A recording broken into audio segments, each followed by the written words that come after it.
Sudarshan चटर्की TV news Marathi मध्ये सर्वांचे सहर्ष स्वागत। पाहूया आजच्या ठळक घडामोडी। जत नगर परिषदेच्या स्वीकृत नगरसेविकेच्या हक्काच्या खऱ्या दावेदार अर्चना शेंडगे पाटील याच आहेत।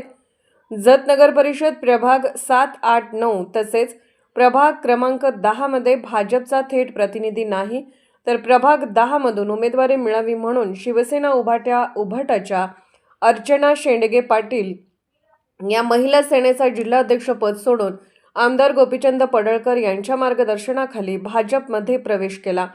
त्यांना नगर परिषदेची उमेदवारी नाकारली गेली व डॉक्टर रवींद्र आराडी, अशोक बन्नेनावर यांच्या उपस्थितीत त्यांना स्वीकृत नगरसेविकेचे पद देण्याचे आश्वासन देण्यात आले। श्री सागर पाटील व त्यांचे सर्व समर्थकांची एकमुखी मागणी आहे, त्यांना स्वीकृत नगरसेविका म्हणून नगर परिषदेवर घेण्यात यावे। जत नगर परिषद निवडणूक 2025 नंतर नगर परिषदेत भारतीय जनता पार्टीची सत्ता स्थापन झाली असली तरी शहरातील काही महत्त्वाच्या प्रभागांमध्ये भाजपचा थेट लोकप्रतिनिधी नसल्याने कार्यकर्ते व नागरिकांच्या अडचणी वाढत असल्याचे चित्र स्पष्टपणे समोर येत आहे। विशेषतः प्रभाग क्रमांक 7, 8, 9 व 10 या प्रभागामध्ये भाजपचा थेट नगरसेवक नसल्याने स्थानिक प्रश्न मांडण्यासाठी व त्यांचा पाठपुरावा करण्यासाठी कार्यकर्त्यांना मोठ्या अडचणींचा सामना करावा लागणार आहे। या पार्श्वभूमीवर प्रभाग क्रमांक 10 मधील कार्यकर्ते, भाजप समर्थक, जत शहरातील बाजारपेठेतील व्यापारी, विविध समाज घटकातील सुजाण नागरिक यांनी एकत्र येत अर्चना शेंडगे यांना स्वीकृत नगरसेविका पद देण्यात यावे अशी ठाम व एकमुखी मागणी आमदार गोपीचंद पडळकर व नगराध्यक्ष डॉक्टर रवींद्र आराडी यांच्याकडे केली आहे। टीव्ही न्यूज मराठीचे संपादक नजीरभाई चटर्की यांचा हा रिपोर्ट। चला तर पाहूयात श्री सागर पाटील यांनी काय म्हणाले ते। नमस्कार, मी सागर पाटील। नमस्ते, मी अर्चना शेंडगे उर्फ पाटील। परवाच आपल्या जत नगर परिषदेच्या झालेल्या निवडणुकामध्ये आपल्याला जत तालुक्याचे लाडके आमदार माननीय गोपीचंद पडळकर साहेब यांचं मार्गदर्शन मिळाल्यामुळं देशाला स्वातंत्र्य मिळाल्यापासून पहिल्यांदाच जत नगर परिषदेवरती भारतीय जनता पार्टीचा झेंडा फडकला आणि ते फक्त शक्य झालं आपले लाडके आमदार गोपीचंद पडळकर साहेबांच्या नेतृत्वामुळं।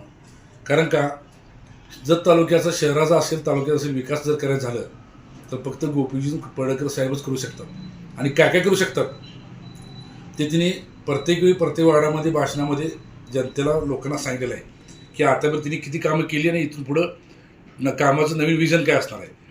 तर प्रत्येक वार्डामध्ये तिने जो शब्द दिलेला आहे तो तिने पार ह्या 5 वर्षामध्ये पूर्ण करणार असं जनतेला वचन दिलेलं आहे। त्यावेळी आम्ही गेली 20 वर्षापासून आम्ही शिवसेनेत काम करत होतो। मॅडम जिल्हा प्रमुख होत्या, अर्चना शेंडगे पाटील मॅडम, मी उपजिल्हा प्रमुख होतो।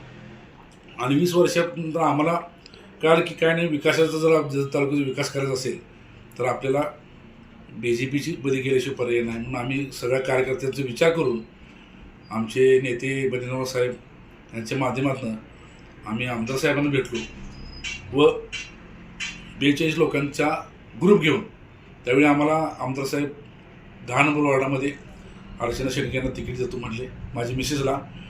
त्यामुळे आम्ही 42 लोकांना घेऊन आम्ही सर्व कार्यकर्त्यासहित आम्ही संपर्क कार्यालय जत येथे प्रवेश केला।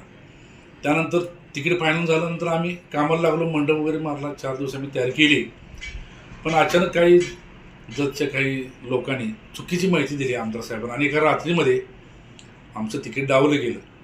आणि त्या लोकांच्यामुळं हुकमी वार्ड होते, 8 नंबर 10 नंबर हुकमी वार्ड होते, त्या लोकांच्या सांगण्यामुळे दोन्ही वार्ड हात निघून गेले। त्यावेळी त्यांचं शेठने ऐकलं, आम्ही BJPमध्ये नवीन होतो त्यामुळे आम्ही जास्त काही बोलू शकलो नाही। शेठ म्हटले की तुम्हाला थांबायला लागते। म्हटल्यावर जत तालुक्याच्या विकासाच्या दृष्टीनं आम्ही विचार केला की बरोबर आहे आणि ते एवढे मोठे नेतृत्व आहे, त्यांच्यावर आमचा विश्वास आहे, त्यांनी थांबा म्हटले, आम्ही थांबलो। पण झालं काय, ते जे तिकीट डावलं गेलं ते आमच्या मिसेसला पचलं नाही, रडायला लागली 2 दिवस, परत खूप त्रास करून लागली। जिथनं आम्ही आलो तिथून आम्हाला लोक नावं ठेवायला लागली, कार्यकर्ते नाराज झाले।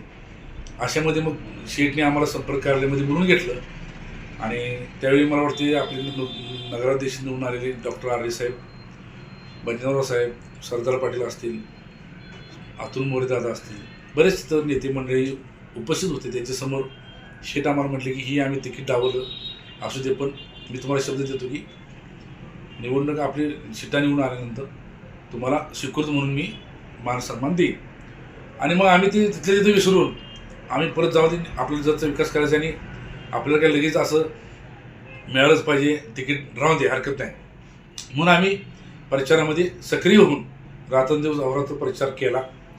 आणि जे काय भाजपला यश मिळालं त्यात खारीचा वाटा आमचा राहून आम्ही त्या पद्धतीने काम केलं. पण आता काय झालं की आता स्वीकृत मागण्याचा प्रत्येक माणसाला हक्क आहे, मागितलंच पाहिजे, काहीच अडचण नाही, व्यक्तिगत स्वातंत्र्य आहे, काय अडचण नाही. पण आमची इच्छा अशी आहे की आम्ही एवढेच कार्यकर्ते सगळी तिकीट डावलूनसुद्धा सक्रिय झालो तर आमचं म्हणणं असं आहे की स्वीकृतचं दावेदार फक्त आम्हीच आहे. आणि आम्हाला त्यावेळी शेठनी शब्द दिला आहे आणि शेठ शब्द पाळतात. आम्हाला माहिती आहे, आमचा त्याच्यावर भयानक विश्वास आहे. डॉक्टर आले साहेबांना आम्ही भेटलो, त्यांच्याही कानावरती घातले. त्यामुळं येणाऱ्या काळामध्ये आमचे सगळे कार्यकर्ते जर आमच्या मिसेसला तर स्वीकृत म्हणून पहिल्या वर्षी जर आम्हाला चान्स दिला तर आमचे सगळे कार्यकर्ते त्यांना नवचैतन्य निर्माण होईल, आनंद होईल आणि उत्साहानं येणाऱ्या जत पंचायत समिती जिल्हा परिषद निवडणुका असतील परत एकदा ती मिशन जत पंचायत जिल्हा परिषद हाती घेऊन तो लढा लढून तिथंसुद्धा आम्हाला BJPचा झेंडा फडकवायचा आहे आणि जास्तीत जास्त सीटा आम्हाला निवडून आणायचे. तर अशा अनुषंगानं मी आपले जत तालुक्याचे लाडके आमदार साहेब यांना मागणी वजा विनंती करतो की माझ्या मिसेसला अर्चना शेंडगे यांना न्याय द्यावा आणि पहिल्याच वर्षी आम्हाला भले 1 वर्षासाठी असू दे, कारण सगळ्यांना त्याचा हक्क मिळाला पाहिजे. बरेच लोक आहेत स्वीकृतीसाठी, बरेच लोकांनी अर्ज मागे घेतले आहेत, बरेच लोक कार्यकर्ते आहेत, त्यांना पण त्यांचा हक्क मिळाला पाहिजे. त्यामुळं आम्हाला 1 वर्षासाठी आम्ही फक्त आमच्यापुरतं मागणी करतो, आमच्या मिसेसला स्वीकृत म्हणून घ्यावं. नुकताच निवडणुकीत आता आपले निवडून आलेले 11+1 नगरसेवक जे निवडून आलेत त्यांचंसुद्धा हार्दिक अभिनंदन. आणि जे 10 नंबर वार्डामधनं फिरोजी नदाब यांनी जी भाजपवर पाठिंबा दिला त्यांचंसुद्धा भाजपमध्ये हार्दिक स्वागत.